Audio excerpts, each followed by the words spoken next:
Alright guys, welcome to part 2 of my mini range build, and in this episode I'm going to be building the archery range.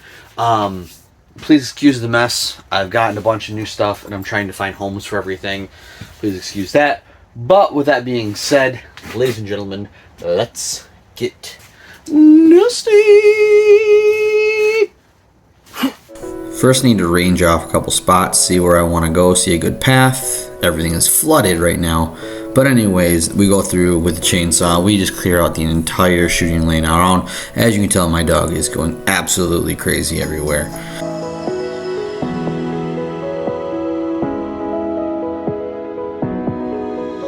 Now that we know where we're going to put this thing at and we've got everything cleared out for it, it's time to build something to put this on. Yeah.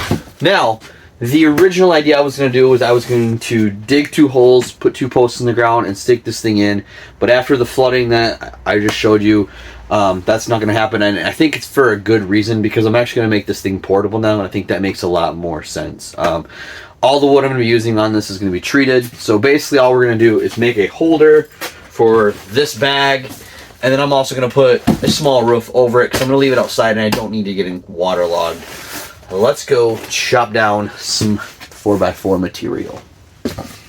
But before we do that, I'm trying to move stuff around to get some room to start cutting some boards, and I was going to move this. Now this is something that my son actually made. I just want to share it because I'm super proud of him. Look at this thing. This is his toolbox of the tools that I'm kind of gifting him or he's getting. So he made that by himself. I'm pretty proud of him. Now we can cut some wood.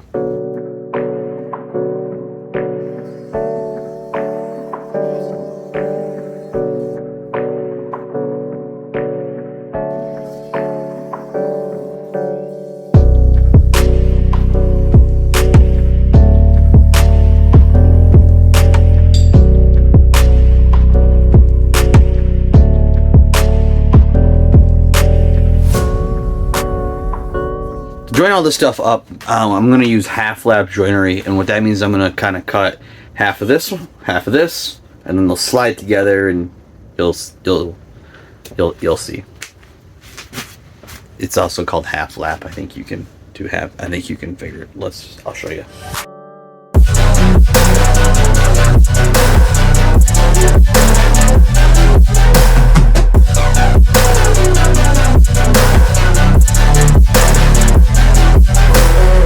So now basically for your half lap, all you do is you cut halfway through on both sides to make things come over. And there's a million different ways to do this. I could have done it on the bandsaw, whatever. And then you just...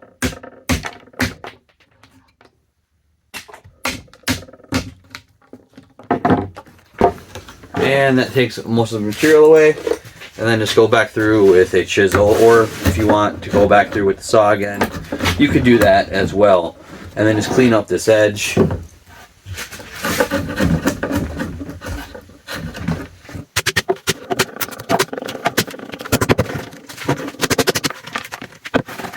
And then if my measurements were all right, you'll just take this and you'll just boop, and there's your half lap.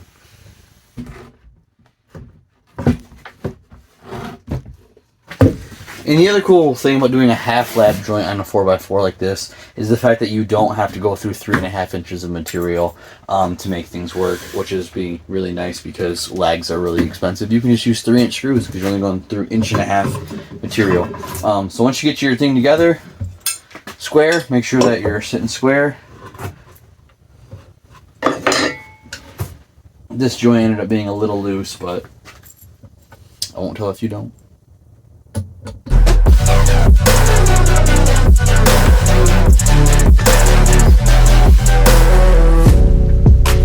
And while I got this thing like this, the other thing that I'm going to do to help with to keep it square and stabilized, I'm going to attach these inside here, just like so.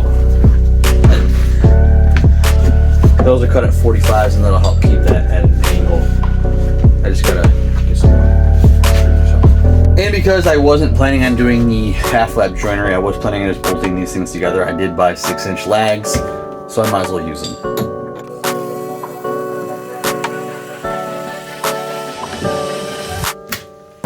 So I feel like we have the type of relationship where when something goes wrong, I can tell you, and something went wrong. So when I did this joinery, which I feel kind of braggadocious about right now, realistically, I got new chisels. I wanted to play with them. That's what happened with this joinery. This top joint should have been rotated 90 degrees because this sits in there like this. But as you can tell by the direction of the feet, it has to sit like this. And that's not a half lap. That's a quarter lap. You know, I guess it's like my parents used to tell me. If it wasn't because of mistakes, I wouldn't be here. I'm just kidding. My parents never said that to my face. So instead what I'm going to do is, because I'm doing these, I'm going to do angles in here like I did down there.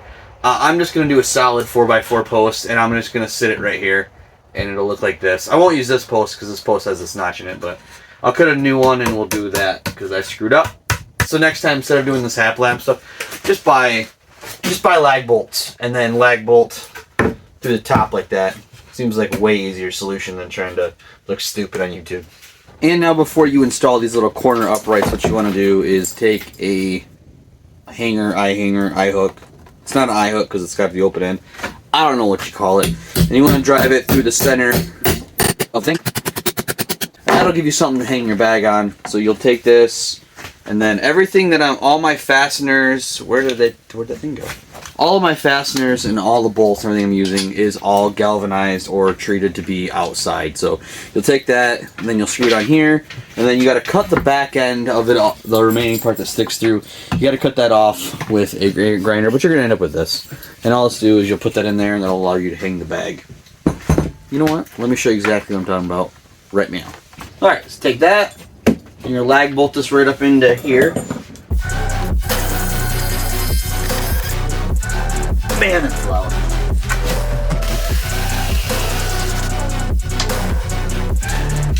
And then once you get all legs in, that'll allow you to hang your bag right off this hook, and then you'll do one over here off this hook. Huh. Yeah.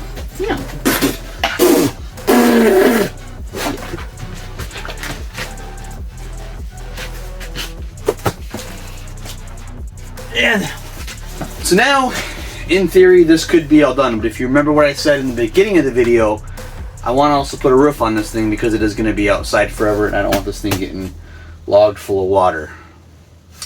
So now, and this thing is stable, by the way. Like, this thing is just stable. Like, you put horses in it, it's so stable. Let's put a roof on her.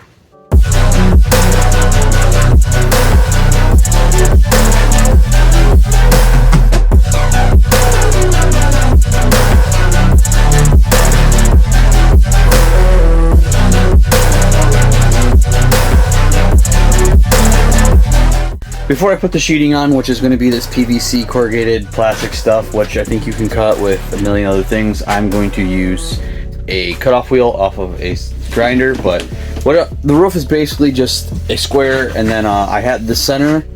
This board will actually act as like the center rafter here. Now, I live in Michigan, and I'm going to leave this thing out all year, so you always got to think about when you're doing any type of roof in Michigan and anywhere that snows is snow load. So I added these cross pieces right here to add strength. That should be fine for the snow that's going to go on there. Maybe run another one up here if you're in Canada. I don't know, but basic, simple, easy roof.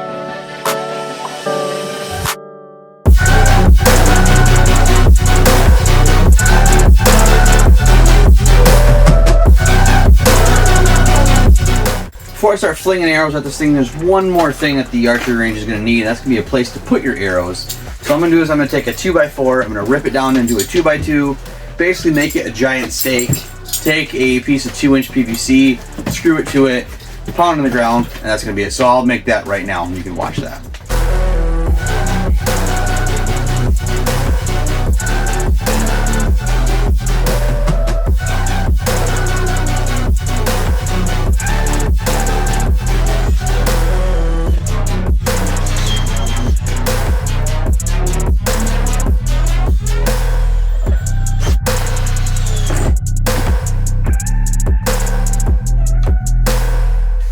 We need to also add an arm on this to hold your bow up too, so you don't set it down. But also one thing that I like to do whenever I'm building something to hold arrows is I like to make a small hole or attach a magnet, something that can hold a Allen wrench on, so that if I need to do any adjustments on my sights, I have the Allen wrench right there, and I don't have to worry about misplacing it. A magnet works amazing. But I'm just going to drill a hole for this one.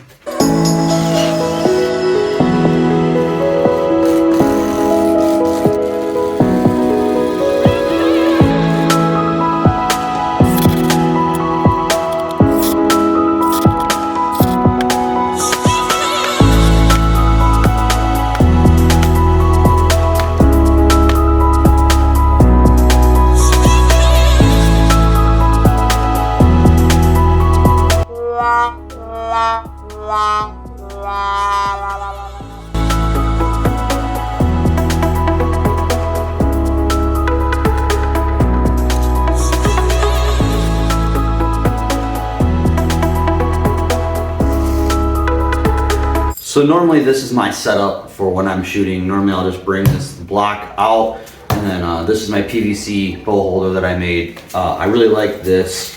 I might actually just leave this out there instead of the one that I just built. But and there's a magnet on the side of this, like I said, for the Allen wrenches. But this is my normal setup. But today we are going to use the new bag holder with the new bag. Now the bag is for a crossbow. Obviously I have a compound. We'll see what happens.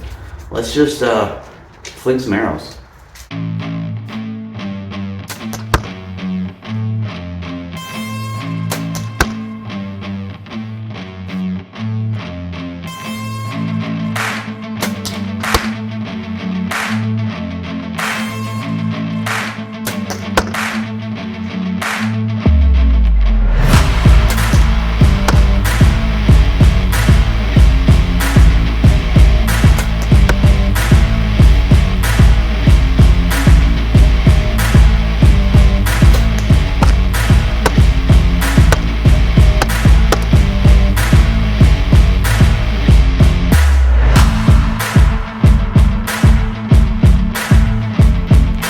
So obviously I gotta do a little more practicing, start shooting a little more regularly. Haven't shot in a few months.